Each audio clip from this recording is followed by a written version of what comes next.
बाळाची तब्येत ठीक नव्हती म्हणून रांजणी गावाचं हे कुटुंब त्याला बरं वाटावं यासाठी दर्शनाला गेलं होतं. पण 14 जूनची ती रात्र एका मोठ्या दुर्दैवाने संपली. सोलापूरच्या तांदूळवाडी जवळ त्यांची गाडी विहिरीत कोसळली.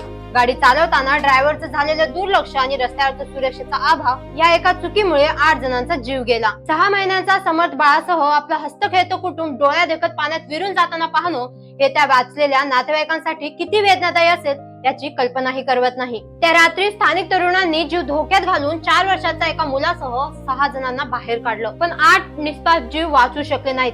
ही खंत कायमची मनात घर करून गेली. एका छोट्या नवसासाठी निघालेला हा प्रवास इतका भयानक वळण घेईल असं कोणालाच वाटलं नव्हतं. ही घटना आपल्या सगळ्यांसाठी एक मोठा इशारा आहे. नेहमी लक्षात ठेवा, आपण प्रवासाला निघताना, गाडी चालवताना आणि रस्त्यावरच्या सुरक्षेबाबत सतर्क राहणं गरजेचं आहे.